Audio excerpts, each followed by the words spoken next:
अस्सलाम वालेकुम स्टूडेंट्स, आज हम अपना 6th लेक्चर स्टार्ट करते हैं। इससे पहले वाले लेक्चर में हमने सब कॉन्टिनेंट में मुस्लिम रूल पढ़े थे। मुस्लिम रूल की जो वेल इस्टेब्लिश्ड मुस्लिम रूल की 5 डायनेस्टीज़ थी, मुग़लों के आने से पहले पहले उसको हम कवर कर रहे थे। उसमें से हमने 2 डायनेस्टीज़ कर ली थी, स्लेव डायनेस्टी और खिलजी डायनेस्टी। अब हम अगली नेक्स्ट 3 डायनेस्टीज़ करेंगे और साथ ही कोशिश करेंगे कि मुग़ल इरा को भी हम स्टार्ट कर लें इस लेक्चर में। तो बहुत तवज्जो से सुनना है। इससे पहले अगर आपने पाकिस्तान की सारी एंशाइंट हिस्ट्री देखनी है तो आप पहले 4 लेक्चर्स को बहुत डिटेल से देखें और अच्छी तरह से सुने। तो स्टूडेंट्स स्टार्ट करते हैं अपनी 3rd डायनेस्टी, जिसका नाम था तुगलक्स। ये स्टार्ट हुई थी 1320 से 1413 तक। ये खिलजी डायनेस्टी जो है ये असल में किस तरह से शुरू हुई थी तो आपने बहुत तवज्जो से सुननी है। ये डायनेस्टी जो है इसने सब कॉन्टिनेंट पे 93 ईयर्स रूल किया। ये स्टार्ट होती है एक तुर्क नोबल से। एक तुर्क नोबल जब खिलजी डायनेस्टी यानी जो तुगलक से पहले वाली डायनेस्टी थी, ये जो ऊपर वाली डायनेस्टी जब ये स्टार्ट हुई थी तब एक तुर्क नोबल था। वो तुर्क नोबल जिसका नाम गाजी मलिक था, उस नोबल का नाम वो असल में तुगलक था। तो उसी ने ये तुगलक डायनेस्टी आगे स्टार्ट की थी। 1320 से 1413 तक ये इसने सब कॉन्टिनेंट में इस डायनेस्टी ने हुकूमत की। ये भी बहुत बड़ी डायनेस्टी नहीं थी, लेकिन बहरहाल इसने बहुत अच्छी हुकूमत की थी। अच्छा, ये जो गाजी मलिक था, इसका अपना जो नाम है इसने तुगलक शाह रख लिया, बल्कि गियासुद्दीन तुगलक शाह के नाम से ये मशहूर हो गया, जैसा कि ये लिखा हुआ है, गियासुद्दीन तुगलक शाह। फिर क्या हुआ स्टूडेंट्स के इसका सबसे जो इम्पोर्टेंट काम था वो ये था कि इसने बंगाल वाला सारा एरिया यानी बंगाल का जो सारा एरिया है उसको कैप्चर किया दोबारा।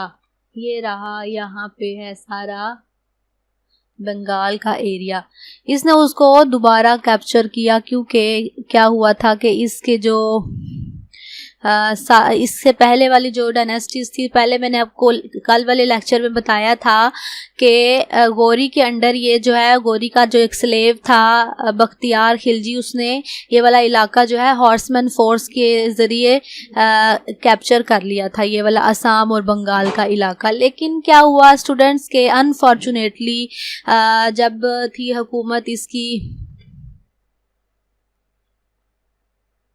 गियासुद्दीन बलबन की हुकूमत तक ये एरिया तो रहा मुस्लिम रूल में, लेकिन उसके बाद क्या हुआ कि ये एरिया आहिस्ता आहिस्ता कैप्चर हो गया। हिंदू राजाओं ने इसको दोबारा से क्लेम कर लिया था।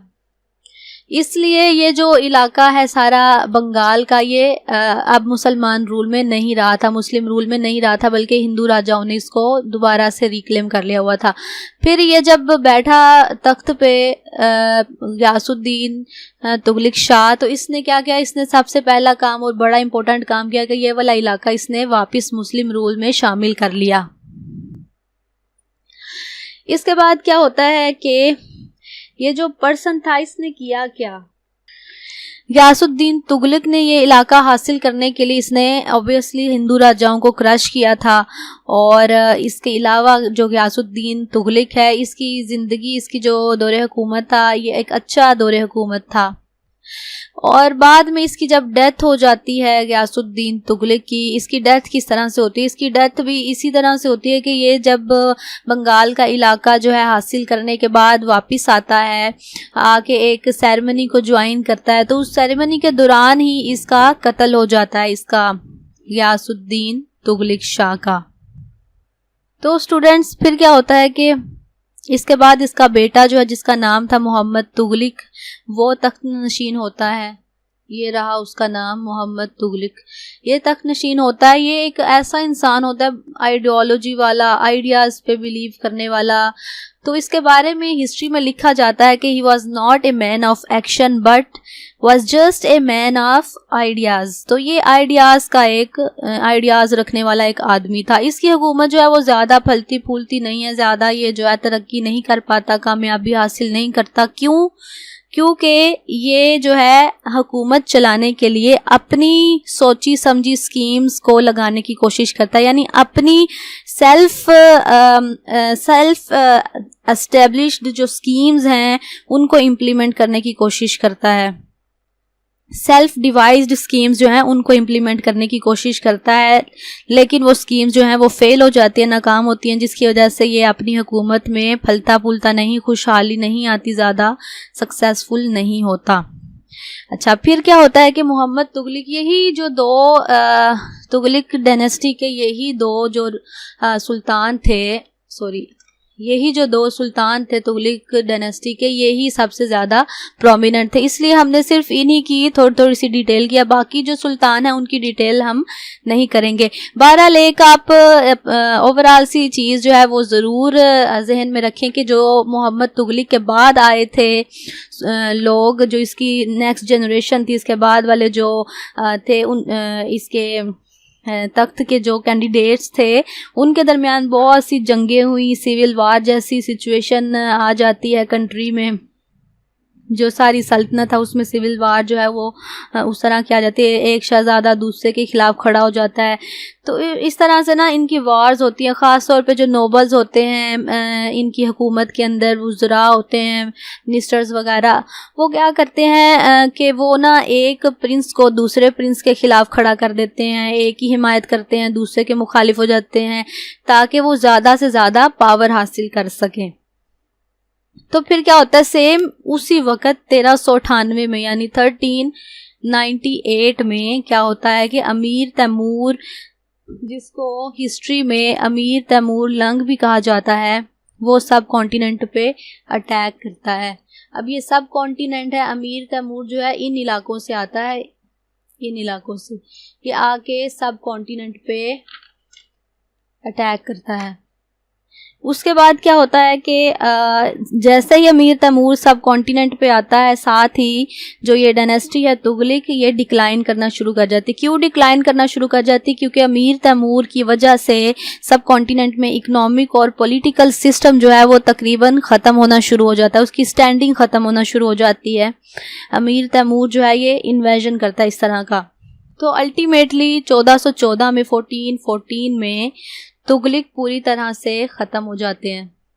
जैसे तुगलक डायनेस्टी ख़त्म होती है, साथ ही एक न्यू डायनेस्टी सब कॉन्टिनेंट में स्टार्ट हो जाती है, जो कि एक खिज़र ख़ान नामी शख्स जो है वो शुरू करता है। अब हम आगे स्टार्ट करते हैं सैयद डायनेस्टी, जो खिज़र ख़ान ने शुरू की थी सब कॉन्टिनेंट में। तुगलक यहाँ पे आके ख़त्म हो जाते हैं। इतनी सी डिटेल्स ही आप लोगों ने करनी है जितनी मैं आप लोगों को बता रही हूँ। तो अब ये जो स्टूडेंट्स, जो ये सैयद डायनेस्टी है, ये इसका जो रूल है वो 37 ईयर्स तक था। इसके जो प्रोमिनेंट सुल्तान थे वो एक खिज़र ख़ान जिसका नाम शाहरुख था, और दूसरा जो है वो मुबारक ख़ान। होता क्या है स्टूडेंट्स के जो सैयद डायनेस्टी यानी सादात की ये जो डायनेस्टी है, इसका आगाज़ होता है, और इसका बहुत प्रोमिनेंट जो पर्सन है वो खिज़र ख़ान है, पहला सुल्तान भी जो बना खिज़र ख़ान। ये किस तरह से सुल्तान बनता है, किस तरह से स्टार्ट होती है इसका रूल, तो वो आप बहुत तवज्जो से सुने। असल में ये होता है कि ये सब कॉन्टिनेंट में जब अमीर तैमूर जो है वो इन्वेजन करता है, तो खिज़र ख़ान जो है ये उसके साथ कोलैबोरेट करता है, उसको असिस्ट करता है सब कॉन्टिनेंट में इन्वेजन में, सब कॉन्टिनेंट पे अटैक पे। तो वो ये खिज़र ख़ान जो है ये उसके साथ कोलैबोरेट करता है। तो जब फिर अमीर तैमूर जो है ये सब कॉन्टिनेंट से वापस जाने लगता है यहाँ से, तो क्या करता है, खिज़र ख़ान को लाहौर का, यहाँ पे लाहौर है, लाहौर का, मुल्तान का और दीपालपुर का गवर्नर बना के चला जाता है। इन 3 इलाकों का गवर्नर बना जाता है अमीर तैमूर खिज़र ख़ान को। तो खिज़र ख़ान जो है इन इलाकों का जब गवर्नर बन जाता है, तो इसके बाद फिर क्या होता है कि ये इसके बाद ही इसका रूल स्टार्ट होगा। वो कैसे कि तुगलक डायनेस्टी का जब आखिरी सुल्तान होता है स्टूडेंट्स, ये तुगलक डायनेस्टी थी। इसका जो आखिरी सुल्तान था उसका नाम था महमूद शाह। ये आखिरी सुल्तान नहीं था, मोहम्मद तुगलक आखिरी सुल्तान नहीं था, इसके बाद भी सुल्तान आए थे। तो आखिरी जो सुल्तान था उसका नाम था महमूद शाह। तो जब महमूद शाह जो है वो आखिर वाला जो सुल्तान है वो उसकी डेथ होती है 1412 में, तो उसकी डेथ के साथ ही सब कॉन्टिनेंट का जो सल्तनत है उसको हासिल करने के लिए दो लोग जो हैं वो क्लेम करते हैं, वो हासिल करना चाहते हैं। एक जो था उसका नाम था दौलत खान लोधी और दूसरा यही खिज़र खान दिल्ली सल्तनत हासिल करना चाहता है। तो ये जो दोनों कैंडिडेट्स थे स्टूडेंट्स, क्या होता है कि ये दोनों कैंडिडेट्स दिल्ली सल्तनत को कैप्चर करने की कोशिश करते हैं, लेकिन एट द एंड क्या होता है कि खिज़र खान जो है वो सक्सेसफुल हो जाता है और वो दिल्ली सल्तनत को हासिल कर लेता है, उसे क्राउन मिल जाता है और वो सुल्तान बन जाता है। इसके साथ ही आगाज़ हो जाता है सैयद डायनेस्टी का। अच्छा, यहाँ पे आपने एक बात बहुत तवज्जो से सुनी है कि ये जो खिज़र खान है, इसका नाम तो खिज़र खान है, लेकिन ये हिस्ट्री में शाहरुख के नाम से कैसे मशहूर हुआ, ये बात आपने बहुत गौर से सुनी है। तो ये जो खिज़र खान है असल में इसके पास बहुत ज़्यादा पावर भी थी और ये बहुत सावरन भी था, लेकिन ये क्या करता है, क्योंकि अमीर तैमूर ने इसको इन इलाकों का गवर्नर बनाया था, तो जब अमीर तैमूर वापस जा रहा था तो उसने इसको जब इन इलाकों का गवर्नर बनाया, उसके बाद जब उसने दिल्ली की हुकूमत हासिल की तो उसने खुद को अमीर तैमूर का सक्सेसर समझा, खुद को अमीर तैमूर का सक्सेसर कहना शुरू कर दिया और इसी वजह से उसने अपना नाम भी शाहरुख रख लिया था खिज़र खान ने। इसलिए हिस्ट्री में इसको खिज़र खान को शाहरुख के नाम से पुकारा जाता है। अच्छा, फिर क्या होता है स्टूडेंट्स के इसकी डेथ हो जाती है। इसके बाद इसका बेटा जो है जिसका नाम था मुबारक शाह, यहाँ पे मैंने मेंशन भी किया है, ये सुल्तान बन जाता है, थ्रोन पे आता है। अल्टीमेटली जो है 1445 यानी 1445 तक जो है इनकी पावर जो है वो ठीक से इनकी हुकूमत चलती रहती है। इसके बाद इनका डिक्लाइन शुरू हो जाता है और 1451 यानी 1451 में ये जो है ख़त्म हो जाती है डायनेस्टी, आहिस्ता आहिस्ता डिक्लाइन होते होते फिर साथ ही स्टार्ट हो जाती है लोधी डायनेस्टी। असल में लोधी डायनेस्टी किस तरह से स्टार्ट होती है, डिक्लाइन जो है इसकी बिल्कुल जो इसके ख़त्म होने की सैयद डायनेस्टी की वजह क्या थी कि इनका जो है पंजाब पे और दिल्ली पे इनका रूल जो है वो वीक हो जाता है, काफ़ी कमज़ोर हो जाता है। उस कमज़ोरी का फ़ायदा उठाते हुए फ़ौरन से जो है लोधी आते हैं, बहलोल लोधी जो है वो थ्रोन को कैप्चर कर लेता है, वो हासिल कर लेता है दिल्ली सल्तनत को, जिसकी वजह से सैयद डायनेस्टी जो है वो ख़त्म हो जाती है और लोधी डायनेस्टी स्टार्ट हो जाती है।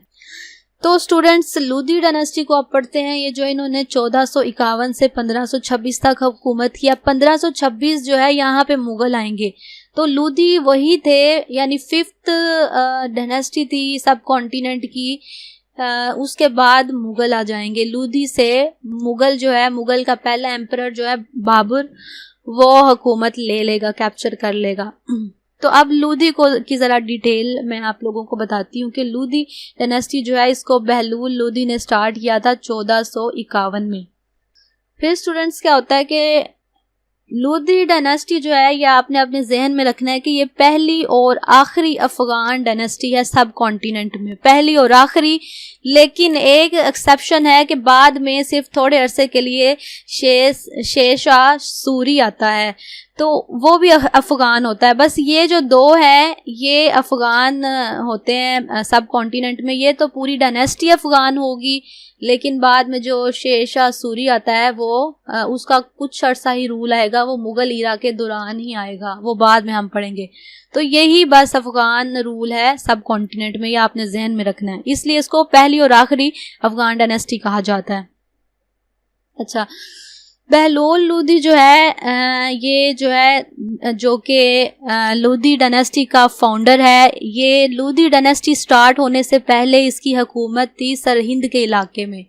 अब स्टूडेंट्स सरहिंद कहाँ पे है, इस जगह पे सरहिंद का इलाका है, यहाँ पे इसकी हुकूमत थी बहलोल लोधी की। सुल्तान बनने से पहले।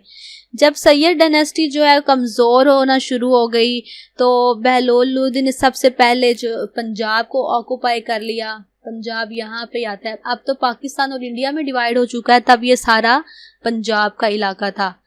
तो बहलोल लोदी ने क्या किया कि सबसे पहले पंजाब को उसने कैप्चर कर लिया। उसके बाद दिल्ली सल्तनत को उसने आहिस्ता आहिस्ता हासिल कर लिया। पहले पंजाब को लिया, उसके बाद उसने दिल्ली सुल्तानियत यानी सल्तनत को उसने कैप्चर कर लिया और सुल्तान बन गया सब कॉन्टिनेंट का। और इसके साथ ही लोधी डायनेस्टी स्टार्ट हो गई। स्टूडेंट्स, बहलोल लोधी की क्रोनेशन जो है यानी उसकी सेरेमनी जो है वो हुई थी 19 अप्रैल 1451 में। अपने दौरे हुकूमत के दौरान, अपने पीरियड में लोधी ने क्या किया था, बहुत ज़्यादा इसने तरक्की की थी, बहुत अच्छा इसने रूल किया। साथ ही साथ इसने करीबी जो स्टेट्स थी उनको भी इसने कैप्चर कर लिया और अपना रूल जो है वो बहुत ज़्यादा बढ़ा लिया। इसने कौन कौन सी स्टेट्स बेसिकली कैप्चर की थी? इसने वो वाली स्टेट्स कैप्चर की थी जो पिछले इसके जो डायनेस्टीज़ थी, जैसे कि सैयद ईरा था और उसके अलावा तुगलक ईरा था। उन इराज के दौरान यानी सैयद और तुगलक ईरा के दौरान जो जो इलाके मुस्लिम रूल से निकल गए थे यानी हिंदुओं के पास, हिंदू राजाओं के पास वापस चले गए थे, तो उन इलाकों को इसने बहलोल लोधी ने आके वापस हासिल कर लिया और मुस्लिम रूल को दोबारा से बढ़ा लिया। अच्छा, उसके बाद क्या होता है कि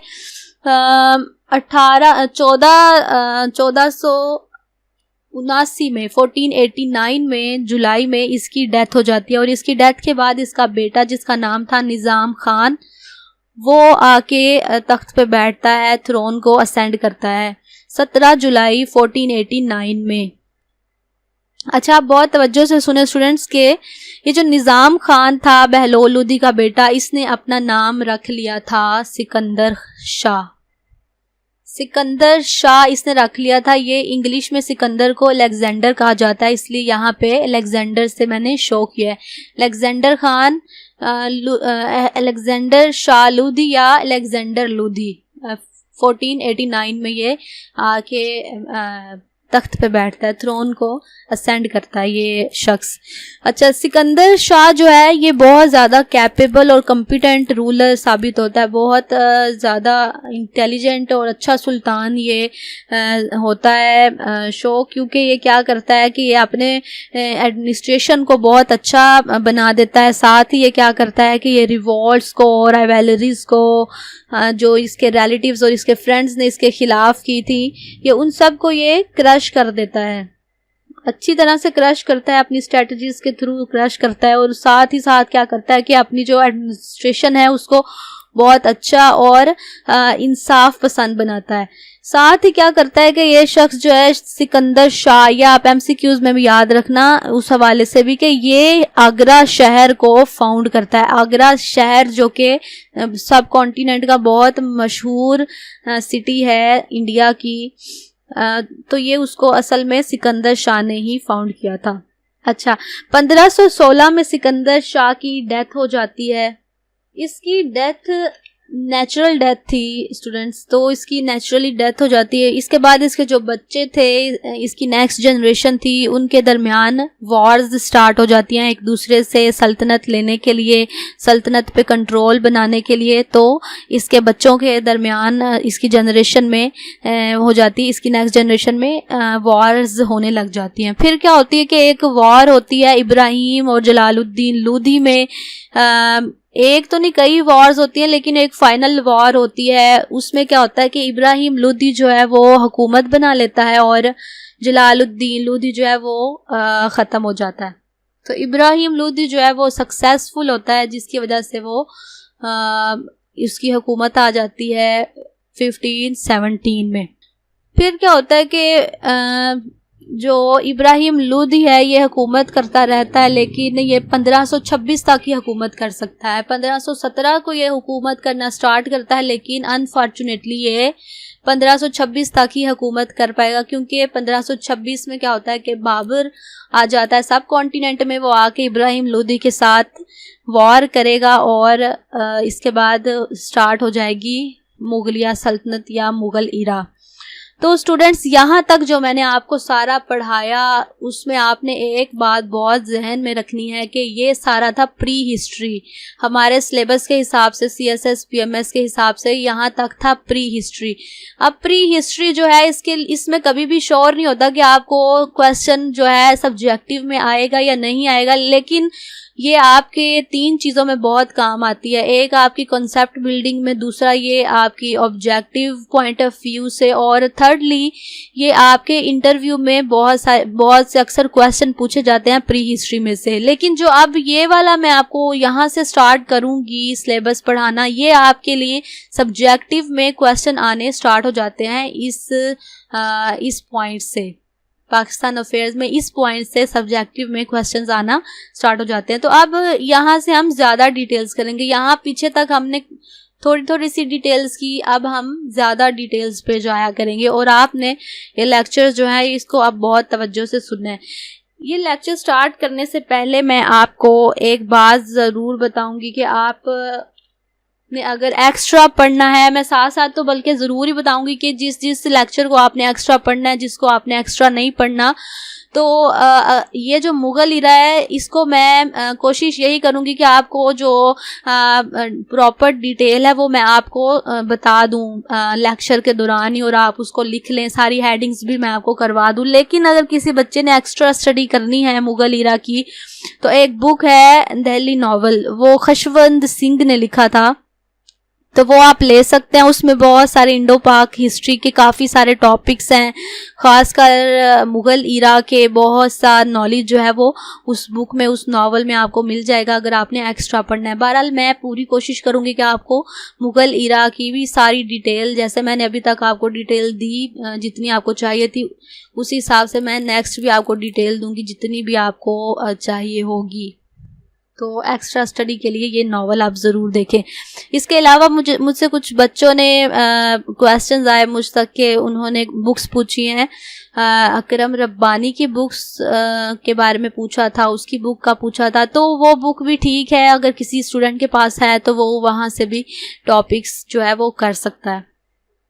तो स्टूडेंट स्टार्ट करते हैं मुग़ल इरा। अच्छा, मुग़ल इरा में जाने से पहले आपने इंट्रोडक्शन इसका लिखना है थोड़ा बहुत सा। इस इरा को स्टार्ट करने से पहले वो आपने क्या लिखना है वो आप मुझे तवज्जो से सुने। आपने सबसे पहले ये मेंशन करना है कि इंडिया जो है 16th सेंचुरी, यही यानी ये जो 1500 से लेके 1599 तक जो आता है सारी सेंचुरी, उसी को 16th सेंचुरी कहते हैं, जिसमें 1526 में इन्वेजन भी हुआ था मुगलों का। तो ये जो सेंचुरी थी 16th सेंचुरी, इसमें क्या हुआ था कि रूलर्स थे जो सब कॉन्टिनेंट में, मुस्लिम और हिंदू रूलर्स थे, ये काफ़ी ज़्यादा फ्रेगमेंटेड हो चुके थे। साथ ही साथ क्या हुआ कि ये लोग जो है, इनका जो ध्यान है इनके मैसेज की तरफ, इनके सब्जेक्ट्स की तरफ यानी पब्लिक की तरफ, वो कम हो चुका था। इनका ज़्यादा जो ध्यान था वो अपने इंटरेस्ट की तरफ जा चुका था सब कॉन्टिनेंट में। साथ ही साथ क्या हुआ कि ये जो लोग थे ये पूरी तरह से तकरीबन फेल हो चुके थे किसी भी किस्म की अच्छा सिस्टम देने में। सब कॉन्टिनेंट में लॉज का अच्छा सिस्टम, इंस्टीट्यूशंस का अच्छा सिस्टम देने में ये लोग फेल हो चुके थे 16th सेंचुरी में। ये सिचुएशन थी सब कॉन्टिनेंट की। साथ ही साथ जो आउटसाइड वर्ल्ड है उसमें जो डेवलपमेंट्स हो रही थी उस ईरा में, वो भी बहुत ज़्यादा नोटेबल है, क्योंकि उस ईरा में यानी 16th सेंचुरी में आपने अगर US हिस्ट्री पढ़ी है या इस तरह की 2-3 हिस्ट्रीज़, अगर आपने यूरोपियन हिस्ट्री भी देखी होगी, तो क्या हुआ था कि 16th सेंचुरी 15 और 16 में क्या हुआ था, यूरोपियंस जो हैं और ब्रिटिश लोग, इन्होंने दुनिया में को एक्सप्लोर करना शुरू कर दिया था। अच्छा स्टूडेंट्स, ब्रिटिश और यूरोपियंस जो हैं ये क्यों वर्ल्ड को एक्सप्लोर करना शुरू करते हैं, तो बहुत तवज्जो से आप सुनिएगा। मैं आपको मैप से दिखाती हूँ कि क्या हुआ था। 16th और 15th सेंचुरी में जो था यहाँ पे देखिए, ये मैंने ज़रा ज़्यादा बड़ा व्यू लिया है। तो ये तुर्की रहा। तुर्की में और इसके आसपास के इलाकों में इस सारे हिस्से में किसकी हुकूमत थी? उस ओटोमन एम्पायर था। यहाँ पे सारा फैला हुआ था, यहाँ से यहाँ पे भी ओटोमन एम्पायर था, इधर से यहाँ तक गया हुआ था, यूरोप में गया हुआ था। उसके अलावा यहाँ के भी कुछ इलाकों तक ओटोमन एम्पायर जो है वो आया था। ये सारा जो है ये ओटोमन एम्पायर था। अब जब ओटोमन एम्पायर जो है इतना ज़्यादा फैला हुआ था, तो ये यूरोप है, ये सारा यूरोप, तो ये यूरोप है, ये सारा एशिया है। यहाँ पे दरमियान में कौन आ जाता है? ओटोमन एम्पायर, जो कि मुस्लिम रूल था, उस वक्त का सुपर पावर थी। तो जो उस्मान हैं, उन्होंने ओटोमान्स हैं, जो उन्होंने क्या किया कि उनका सारा रूल था। ये देखो, इस समंदर के ऊपर भी, ये जो समंदर है इसके ऊपर भी, ये सारे सी रूट्स जो हैं इसके ऊपर भी ओटोमान्स का रूल था। ये जो रेड सी है, जिसको दुनिया की ट्रेड की मेन जो है वेन भी कहा जाता है, यहाँ से सुएज कैनाल निकलती है, जहाँ से शिप्स जो हैं यूरोप से आते हुए जो शिप्स है वो इधर से होते हुए एशिया में जाते हैं। आज भी ये जो है ये बहुत ज़्यादा वर्थ है इसकी, सुएज कैनाल की। अभी पिछले दिनों यहाँ पे एक शिप जो है वो फंसी हुई थी, तो जिसकी वजह से दुनिया को बहुत ज़्यादा $बिलियन का जो है वो लॉस हुआ है, क्योंकि ये रास्ता बंद हो गया था। ये रेड सी से यहाँ से ये एशिया में चीज़ें पहुँचाना और लेके आना, ये सारा यही कनेक्शन है सारा। तो क्या हुआ, ओटोमान्स का इन सारे इलाकों पे कब्जा था। तो ओटोमान्स जो है इन्होंने क्या किया कि बहुत भारी जो है टैक्सेस रख दिए हुए थे यूरोप के लिए, एशिया को एक्सेस करने के लिए, एशिया के साथ तजारत करने के लिए सारे इन इलाकों पे बहुत ज़्यादा टैक्सेस रख दिए थे। यहाँ से इधर जो ज़मीनी रास्ते हैं उस पर भी जो ओटोमान्स है उन्होंने टैक्सेस रखे हुए थे, ताकि जो यूरोप है जब वो एशिया में एक्सेस करना चाहता था, ट्रेड करना चाहता था, बहुत ज़्यादा हैवी टैक्सेस देने पड़ते थे। तो यूरोप ने क्या किया, यूरोप ने, और ये ब्रिटिश है, ये सारा ये ब्रिटिश है, ये सारा यूरोप है, इसने क्या किया कि अब ये लोग जो हैं ये बहुत ज़्यादा पॉवर्टी का शिकार हो गए, भूख से मरने लगे, इन्होंने बहुत ज़्यादा मुश्किल वक्त देखा, सफ़र किया। तो इन्होंने क्या किया, इन्होंने दुनिया को एक्सप्लोर करना शुरू कर दिया। अब इस तरफ अगर मैप आपको नज़र आ रहा होता तो यहाँ पे आपको अमेरिका नज़र आना था। यहाँ से यूरोपियंस जो हैं वो अमेरिका की तरफ उन समंदरों में एक्सप्लोर करते हुए गए, ब्रिटिश गए अमेरिका की तरफ एक्सप्लोर करते हुए। यहाँ से उन्होंने एशिया का अब रूट जो है वो फाइंड करते करते ही वो अमेरिका पहुँचे थे। ठीक है, तो एशिया का ही रूट फाइंड करने के लिए उन्होंने क्या किया, यहाँ से चक्कर लगाया शिप के थ्रू, यहाँ से होते हुए, यहाँ से ये सारा अफ्रीका है स्टूडेंट्स अफ्रीका को पास करके उसका बड़ा सा चक्कर लगा के वो एशिया में आ गए ट्रेड के लिए, एक्सप्लोर करते हुए। तो ये जो दरमियान में ओटोमान्स थे इनको बाईपास कर दिया यूरोपियंस ने। इस तरह इन्होंने दुनिया को एक्सप्लोर किया और इंडिया पहुंच गए, चाइना पहुंच गए, जो कि बड़ी मार्केट्स थी दुनिया की, आज भी बड़ी मार्केट्स से मानी जाती हैं तो इस तरह यहाँ पे आप देखें ये अफ्रीका है, तो यूरोपियंस और ब्रिटिश यहाँ से होते हुए इतना बड़ा चक्कर लगा के इन इलाकों में आ गए। फिर क्या हुआ स्टूडेंट्स, इस तरह इन्होंने एक्सप्लोर किया जब दुनिया को, तो इसका बहुत ज़्यादा इफ़ेक्ट हुआ सब कॉन्टिनेंट के ऊपर भी। ये जो जिस बंदे ने इस रास्ते को, इस रूट को डिस्कवर किया था, उसका नाम था वास्को डे गामा। यूरोप से एशिया जाने का ये जो रूट जिसने डिस्कवर किया था, वास्को डे गामा ने जब ये एक्सप्लोर कर लिया अफ्रीका को नेविगेट करके, ये अफ्रीका था, इसको सरकुम नेविगेट करके ये वाला रास्ता जब एक्सप्लोर किया तो बहुत ज़्यादा इसका भी फ़र्क पड़ा सब कॉन्टिनेंट पे। अब यूरोपियंस आना भी शुरू हो गए, उसके अलावा जो ट्रेड रूट्स हैं वो इस तरफ भी आ गए। तो क्या हुआ कि इन सब का भी बहुत ज़्यादा डिफरेंस हुआ, फ़र्क पड़ा। तो अल्टीमेटली यही ट्रेड रूट्स थे जो बाद में मुगलिया सल्तनत जो है उसको ख़राब करके, उसको ख़त्म करके यहाँ पे ब्रिटिश रूल कायम करेंगे, यूरोपियंस और ब्रिटिश कॉलोनीज बन जाएंगी सब कॉन्टिनेंट पे। ये सारा जो है ये ट्रेड रूट यही करते हैं बाद में। बहरहाल अभी हम मुग़ल इरा की बात कर रहे हैं, तो मुग़ल इरा स्टार्ट होने से पहले भी इन चीज़ों का बहुत ज़्यादा फ़र्क पड़ चुका था सब कॉन्टिनेंट पे। यह आपने इंट्रोडक्शन में लिखना है मुग़ल इरा के। अच्छा स्टूडेंट्स, क्या होता है कि मुगल ईरा अब कैसे स्टार्ट होता है, अब हम इस पे पहले बात करते हैं। जो मुगल ईरा होता है ये 1526 में स्टार्ट होता है और 3 सेंचुरीज तक ये सब कॉन्टिनेंट पे इसका रूल रहता है, 1858 तक, 1858 तक। जब 1858 में वो आ जाते हैं, ब्रिटिश एम्पायर स्टार्ट हो जाता है, ब्रिटिश रूल स्टार्ट हो जाता है सब कॉन्टिनेंट पे 1858 में, तब तक मुगल ईरा रहता है। तो ये बहुत रिमार्केबल ईरा था, 3 सेंचुरीज तक हुकूमत करना एक बहुत बड़ी बात थी। और इन्होंने ना सिर्फ हुकूमत की सब कॉन्टिनेंट पे, बल्कि सब कॉन्टिनेंट को एक बहुत इस्टेब्लिश्ड सिस्टम भी बना के दिया, बहुत अच्छा सिस्टम, इसलिए ये बहुत ज़्यादा रिमार्केबल ईरा माना जाता है। फिर क्या होता है कि इसी ईरा के आखिर पे ब्रिटिश और यूरोपियन कॉलोनाइजेशन स्टार्ट हो जाती है। कॉलोनाइजेशन के बाद, उसके स्टार्ट होने के बाद क्या होता है, उनका जो है वो ईरा स्टार्ट हो जाता है। बहरहाल इसको हम बाद में पढ़ेंगे। फिर क्या होता है, हमने स्टूडेंट्स असल में इसमें क्या पढ़ना है, मुगल ईरा में हमने सिर्फ और सिर्फ प्रोमिनेंट एम्परर्स पढ़ने हैं। प्रोमिनेंट एम्परर्स जो थे वो सिर्फ और सिर्फ 6 थे। 6 एम्परर्स जो थे वो प्रोमिनेंट थे। अभी मैंने सिर्फ एक का नाम लिखा है क्योंकि आज मैं आपको एक की डिटेल ही बताऊंगी। तो 6 जो है उनको ग्रेटर मुगल्स कहा जाता है, बाबर से लेकर औरंगजेब तक, यानी 1526 से लेकर 1707 तक। ये थे प्रोमिनेंट यानी ग्रेटर मुगल्स, इनको ग्रेटर मुगल्स कहा जाता है। इनका ईरा बहुत वेल एस्टेब्लिश्ड ईरा था, सारा सिस्टम इन्होंने ही दिया था। इन 6 के बाद जो 17 मुगल आते हैं जो कि 1858 तक हुकूमत करते हैं, बहादुर शाह जफर तक, उनको लेसर मुगल्स कहा जाता है। उनकी डिटेल्स पर हम ज़्यादा तवज्जो नहीं देंगे, वो इम्पोर्टेंट स्टडी नहीं है, इसलिए हमने सिर्फ 6 ग्रेटर मुगल्स की स्टडी करनी है।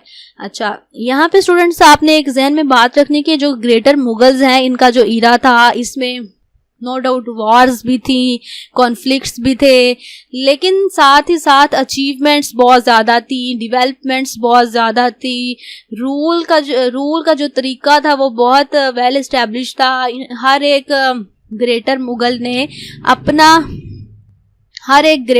ने अपना अपना पार्ट प्ले किया था रूल को इस्टेब्लिश करने में। इसके बाद क्या होता है कि जैसा हमने पहले पढ़ा कि जो लूदी डायनेस्टी है ये ख़त्म हुई थी इब्राहिम लोदी पे। ये किस तरह से ख़त्म हुई थी, इब्राहिम लोदी कब किस तरह से गया था, तो ये गया था ज़हीरुद्दीन मोहम्मद बाबर के राइज जब हुआ था, उसके साथ वॉर हुई थी इब्राहिम लोदी की।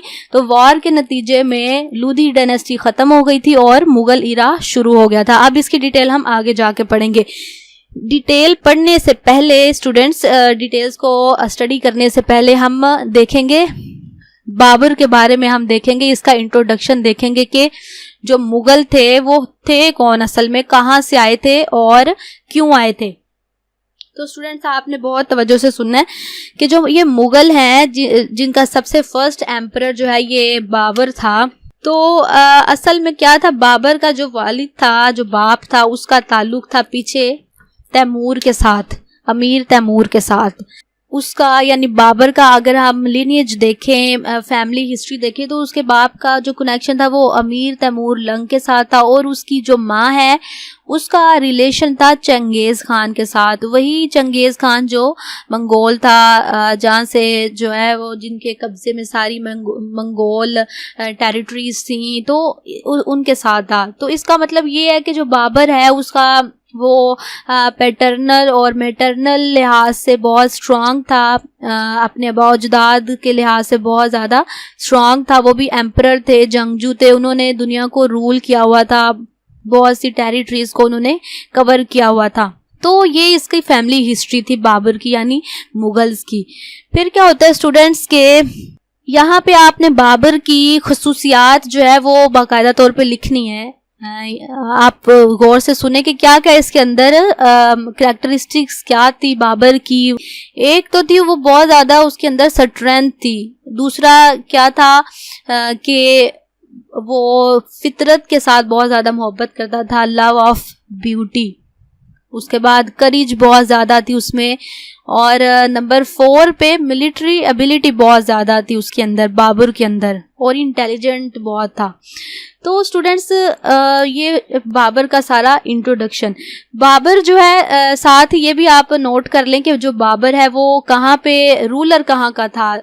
सब कॉन्टिनेंट में आने से पहले स्टूडेंट्स जो बाबर है वो ये जो आज प्रेजेंट डे का उज़्बेकिस्तान है इसको एंशाइंट ईरा में, एंशाइंट तो नहीं कहेंगे, बहरहाल हिस्ट्री के ईरा में, इस ईरा में जब मैं बाबर का जिक्र कर रही हूँ उस ईरा में इसको कहा जाता था फरगना। ठीक है, फरगना कहा जाता था इस इलाके को जिसको आज उज़्बेकिस्तान कहा जाता है। यहाँ पे बाबर की हुकूमत थी, बाबर की सब कॉन्टिनेंट में आने से पहले यहाँ पे हुकूमत थी। तो इस एरिया को बाबर कंट्रोल करता था। राइज ऑफ बाबर इन फरगना, इसका राइज के बारे में अब हम बात करते हैं कि सब कॉन्टिनेंट में आने के लिए इसकी असल में बेसिकली इसने 2 बड़ी वॉर्स की, 2 बड़ी जंगें जो हैं वो बहुत इंपॉर्टेंट हैं, जिनमें एक जो है बैटल ऑफ पानीपत है जो उसने इब्राहिम लोदी के साथ की जो कि अफगान था। दूसरी जो है वो बैटल ऑफ कनवा है जो कि उसने राजपूत खानदान का जो राजा था राणा सांगा उसके साथ इसने की थी बैटल ऑफ कानवा। स्टूडेंट्स इन दोनों वार्स को जीतने के बाद ही बाबर जो है सब कॉन्टिनेंट में मुगल रूल का कायम एस्टैब्लिश करने के काबिल हुआ था। उसके बाद ही मुगल टेरिटरी जो है वो सब कॉन्टिनेंट में बनी और 3 सेंचुरीज तक उस पर मुगल्स की हुकूमत चलती रही। ये जो बैटल ऑफ पानीपत थी, डिटेल इनकी मैं आपको बाद में बताऊंगी बैटल्स की। तो ये जो बैटल ऑफ पानीपत थी ये क्यों होती है? इसलिए होती है कि जो बाबर है ये क्या करता है, ये सब कॉन्टिनेंट के नॉर्थर्न एरिया के ऊपर नजर रखता है। ये नॉर्दर्न एरिया सारा सब कॉन्टिनेंट का, इसके ऊपर बाबर कंसंट्रेट करता है और इस इलाके को हासिल करने की कोशिश करता है बाबर। इस इलाके को कैप्चर करने के लिए 1526 में उसकी इब्राहिम लोदी के साथ वॉर होती है और इब्राहिम लोदी को शिकस्त होती है, डिफीट होती है। तो उसके बदले में क्या होता है कि इलाका जो है ये बाबर के पास आ जाता है, नॉर्थ वेस्ट एरिया। जब ये वाला इलाका बाबर के पास आता है तो बाबर जो है वो अपने फॉलोअर्स को, अपने साथियों को कहता है जो उसके साथ सेंट्रल एशिया से ही आए थे सब कॉन्टिनेंट में, ये सेंट्रल एशिया है सारा स्टूडेंट्स। तो यहाँ से बाबर के साथ जो लोग आए थे इसे फतह करने, उन लोगों को ही, अपने साथियों को ही यानी कहता है बाबर के इस इलाके पे वो स्टे करें और वो खुद कहाँ कंसंट्रेट करता है। अभी वो रूल करने नहीं बैठता, अभी वो नेक्स्ट कंसंट्रेशन अपनी देखता है, अपनी नेक्स्ट टारगेट देखता है। नेक्स्ट वो कंसंट्रेट करता है जो अगली टेरिटरीज होती हैं जिनके ऊपर हिंदू राजपूतों का रूल होता है। क्योंकि सब कॉन्टिनेंट में जब बाबर ने अटैक्स किए थे, जब उसने वॉर्स की थी, तो उस वक्त सब कॉन्टिनेंट जो है उसका जो पूरी पावर थी ना वो 2 ग्रुप्स में डिवाइडेड थी। एक ग्रुप वही अफगान यानी लूधी जो है जो पानीपत में जंग करके इब्राहिम लोदी से उसने लिया, और दूसरा जो ग्रुप था वो राजपूत थे इंडिया के। अब बाबर ने पहले ग्रुप से तो पावर ले ली, अब उसका कंसंट्रेशन थी दूसरे ग्रुप पर। तो स्टूडेंट्स दूसरे ग्रुप को उसने डिफीट करने का सोचा, यानी राजपूतों को, राणा सांगा को और उसके साथियों को। तो उसने उस पर कंसंट्रेट किया और दूसरी बैटल हुई जिसका नाम था बैटल ऑफ कानवा। तो बैटल ऑफ कानवा और बैटल ऑफ पानीपत को सक्सेस उसमें हासिल करने के बाद ही बाबर जो है उसने सब कॉन्टिनेंट पे अपना रूल बनाया, मुगल ईरा स्टार्ट हुआ। लेकिन क्या हुआ कि बाद में बाबर की जल्द ही तकरीबन 4 साल बाद डेथ हो जाती है 1530 में। ये सारा स्टूडेंट्स मैंने आपको इंट्रोडक्शन बताया है, और साथ ही आप मुगल ईरा का भी इंट्रोडक्शन जो है वो नोट कर लें अपने जहनों में कि ये जो है ये लार्जेस्ट सेंट्रलाइज्ड स्टेट्स जो है प्री मॉडर्न हिस्ट्री की लार्जेस्ट सेंट्रलाइज्ड स्टेट थी मुगल एम्पायर जो था। ठीक है, साथ ही साथ एक और इसकी बात आप नोट कर लें कि ये ब्रिटिश इंडियन एम्पायर के लिए इसने प्रिकर्सर का काम किया मुगल ईरा ने, मुगल एम्पायर ने। तो ये आप सारे इंट्रोडक्शन में इस चीज़ को भी अपने जहन में रखना। तो स्टूडेंट्स अब हम आगे मूव करते हैं डिटेल्स की तरफ। तो फर्स्ट बैटल जो इसने लड़ी थी बैटल ऑफ पानीपत। अब इसका सारा मैं आपको बताती हूँ इवेंट्स कैसे हुए और कैसे इसने इसको कैसे इसमें सक्सेस हासिल की। स्टूडेंट्स क्या हुआ कि बाबर जो है ये बहुत ज़्यादा इंटेलिजेंट था, फरगना का एम्परर था, और ज़्यादा प्रोमिनेंट बात यह है कि फरगना का ये रूलर उस वक्त बना जब इसकी एज सिर्फ और सिर्फ 14 साल थी, तो बहुत ज़्यादा ये इंटेलिजेंट था। तो इसने क्या किया, सब कॉन्टिनेंट को बहुत इंपॉर्टेंट समझा, उसकी अहमियत को इसने देखा, तो इसने फ़ौरन से इरादा किया कि ये सब कॉन्टिनेंट में रूल करेगा। तो इसने उसकी प्लानिंग स्टार्ट कर दी। तो क्या होता है कि ये सब कॉन्टिनेंट में पहली दफ़ा दाखिल होता है खैबर पास से। अब मैंने कल भी आपको बताया था कि खैबर पास कौन सा है, तो मैं आपको आज भी बताती हूँ कि यहाँ पे इस जगह पे होता है खैबर पास। यहाँ से ये सब कॉन्टिनेंट में दाखिल होता है। उसके बाद क्या होता है कि टोटल जो ये दाखिल होने के बाद हमले करता है सब कॉन्टिनेंट में इस जगह से, तो ये टोटल करता है 5 हमले करता है सब कॉन्टिनेंट पे बाबर यहाँ से दाखिल होके हमें। तो 5 हमलों की दफ़ा बाबर जो है वो इंडस रिवर को क्रॉस करके जाएगा।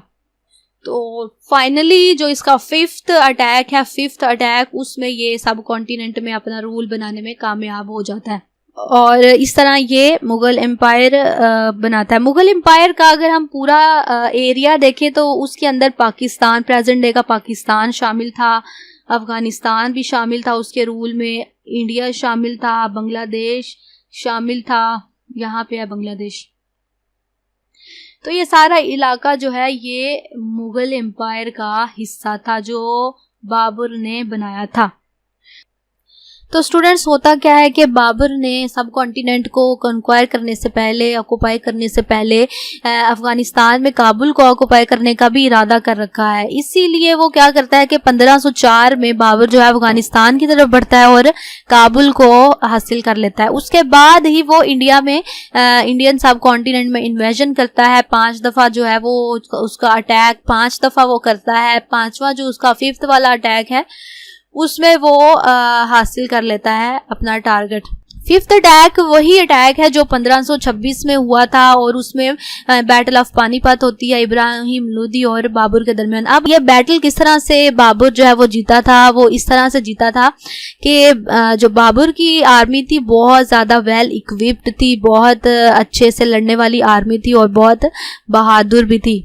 तो स्टूडेंट्स क्या होता है कि बाबर जो है इसने अपनी आर्मी को इसकी स्ट्रेटजीज भी बहुत ज़्यादा होती हैं। इसने बेसिकली आर्मी को में जो वेपन्स थे वो गन्स थी, उस वक्त गन्स थी इसके पास, जबकि सुल्तान इब्राहिम लोदी जो है वो हाथियों पे रिलाई कर रहा था और दूसरी चीज़ों पे रिलाई कर रहा था। तो इसके पास थी गन्स, उसके पास तलवारें थी।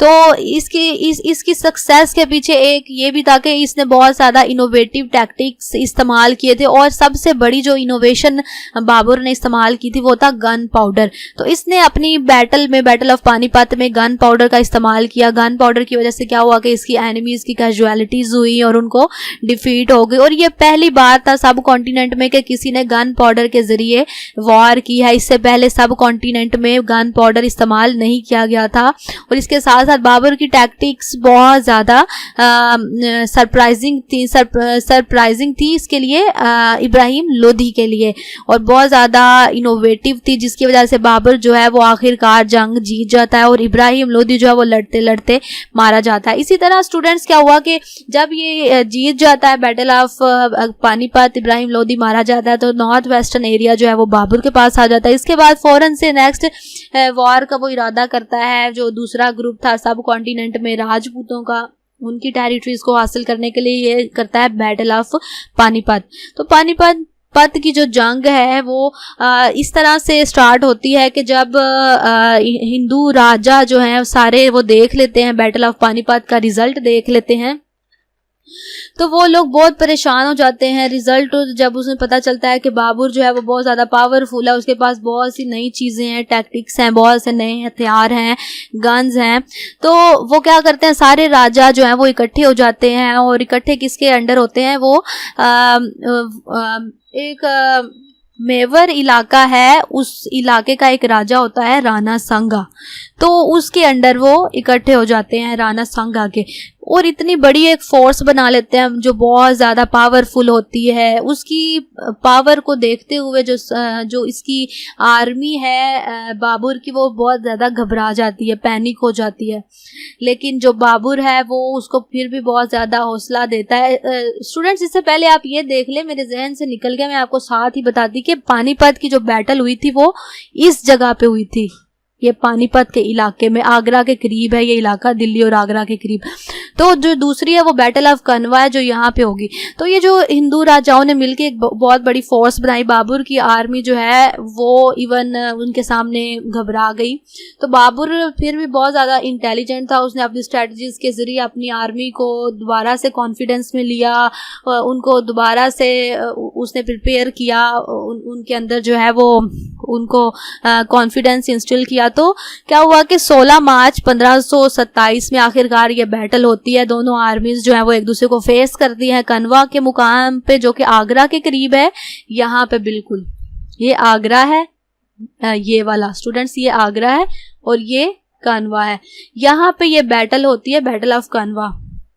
तो बैटल ऑफ कानवा में भी क्या होता है कि जो बाबर है अपनी जहानत की वजह से बहुत अच्छी अच्छी स्ट्रैटेजीज और इनोवेटिव स्ट्रैटेजीज यूज़ करता है, बहुत अच्छी प्लानिंग करता है, जिसकी वजह से आखिरकार इतनी बड़ी फौज से बाबर को बहुत डिसाइसिवली जो है सक्सेस मिल जाती है। ये नहीं कि बाय चांस ही सक्सेस मिल गई, बल्कि बहुत ज़्यादा फैसला कुन जो है वो उसको सक्सेस मिलती है इस बैटल में भी। और इसके साथ ही सारा जो इंडिया है, सब कॉन्टिनेंट, ये सारा जो एरिया है वो, ये वाला एरिया तो पहले ही उसके पास था, अब ये वाला भी एरिया उसने ले लिया था, अब ये सारा एरिया भी उसके पास आ जाता है और मुगल एम्पायर जो है वो बन जाता है, क्रिएट हो जाता है। जिसके बाद ये 3 सेंचुरीज तक रहेगा। इतनी वास्ट टेरिटरी है जो अभी इसके पास, बाद में ये जो टेरिटरी है ये कम ज़्यादा भी होती रहेगी। और लेकिन अभी ये मुगल एम्पायर बहुत बड़ी टेरिटरी पर था। फिर क्या होता है स्टूडेंट्स की इसकी अब डेथ का टाइम आ जाता है इसकी, बाबर की।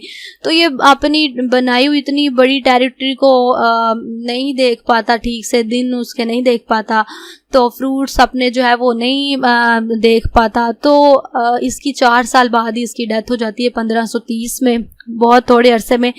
तो 26 दिसंबर 1530 में बाबर जो है इसकी डेथ होती है आगरा में। और इसकी वसीयत होती है कि इसको दफनाया जाए काबुल में। तो इसको इसकी वसीयत के मुताबिक काबुल में ही दफन किया जाता है। और बाबर जो है इस तरह मुगल एम्पायर का फर्स्ट एम्परर था। तो स्टूडेंट्स आज का जो है वो यहीं तक है। मैं चाह रही थी कि मैं आपको BC और BCE भी बता दूं, लेकिन अब टाइम जो है वो बहुत ज़्यादा हो चुका है। तो साथ ही मैं आपको एक मैप भी दिखा दूं, साथ ही साथ ये देखें, ये सारा जो है ये मुगल एम्पायर है। ये आप मैप देख लें। पहले वाली मैंने डायनेस्टीज के भी आपको मैप नहीं दिखाए थे, तो आप वो भी देख ले। जैसा कि जो है ये तुगलक डायनेस्टी का है, इसके साथ ही ये खिलजी डायनेस्टी का मैप है, ये जो है ये ममलूक डायनेस्टी का मैप है, इसके अलावा ये गजनवीद का मैप है। ये सारे मैं आपको सेंड करवा दूंगी, लेकिन आप ये आसानी से गूगल से भी ले सकते हैं अगर मैं आपको सेंड ना करवा पाई। तो ये गोरिट्स का मैप है। तो आपने मैप्स जो है वो बाकायदा तौर पे जहन में रखने हैं। अब लूदी डायनेस्टी का मैप है यहाँ तक। तो अभी हम मुगल इरा पढ़ रहे हैं, तो ये मुगल इरा का। तो स्टूडेंट्स अपने नोट्स, एक बात मुझे अभी कुछ देर पहले पता चली कि किसी बच्चे ने पूछा है कि नोट्स जो है वो उर्दू में बनाएं या इंग्लिश में। तो डेफिनेटली स्टूडेंट्स आप CSS और PMS करना चाह रहे हैं, 1 पेपर कईयों ने 1 पेपर तैयार कर रहे हैं, तो आपने अपने नोट्स हर सूरत इंग्लिश में बनाने हैं। मैं बहुत से अल्फाज इसीलिए इंग्लिश में बोलती हूँ, मैं इस तरह की मतलब बोलने की आदी तो नहीं हूँ जिस तरह से मुझे अब बोलना पड़ रहा है। मैं बहुत से अल्फाज जो है कोशिश करती हूँ इंग्लिश में बोलूँ। जैसे मैं तख्त की जगह थ्रोन बोल देती हूँ, उसको हासिल करने को असेंड करना बोल देती हूँ। ये इसीलिए करती हूँ ताकि आप लोग जो हैं आसानी से अपने वर्ड्स को कैप्चर करके, मुझसे ही कैप्चर करके आसानी से अपनी फ्रेजेस में लिख लें। अगर आप इतना भी नहीं कर पाते तो CSS किस तरह से करेंगे, क्योंकि CSS में आपको ट्रांसलेशंस भी करनी होगी, आपको इंग्लिश में बहुत ज़्यादा ग्रिप की ज़रूरत है। तो स्टूडेंट्स आप ट्राई करें, मैं आपको हर एक फिगर, डेट, स्टैट, एवरीथिंग मैं आपको बताती हूँ। आप आपने सिर्फ क्या करना है, मेरी बताई हुई हर एक बात को आपने नोट कर लेना है अपने वर्ड्स में, इंग्लिश में। तो नोट्स डेफिनेटली इंग्लिश में ही बनेंगे। तो अपना बहुत ज़्यादा ख्याल रखिए। इनका जो चैनल है उसको ज़रूर सब्सक्राइब कीजिए और बेल आइकन को दबाइए। बेल आइकन को जब आप दबाएंगे, क्लिक करेंगे, तो साथ ही एक छोटा सा बार खुलेगा, उसमें एक ऑल वर्ड लिखा होगा, उस ऑल पे क्लिक करते हैं। इससे आप क्या होगा कि आपको सारी वीडियोस के नोटिफिकेशन मिलेंगे। इनकी बहुत सी करंट अफेयर्स पे वीडियोस होती हैं। खास तौर पे कल इन्होंने एक वीडियो अपलोड की थी, आज इन्होंने एक वीडियो अपलोड किया है स्टेट बैंक पे। उसके अलावा कल एक अपलोड की थी, वो एंशाइंट हिस्ट्री ऑफ पाकिस्तान थी, उस पर एक डॉक्यूमेंट्री की फॉर्म में थी वो। तो ये बहुत हेल्पफुल वीडियोस हैं, आप इनको ज़रूर देखा करें और अपने फ्रेंड्स में भी रिकमेंड करें। अपना ख्याल रखें, मिलते हैं अगले लेक्चर में। खुदा हाफिज़।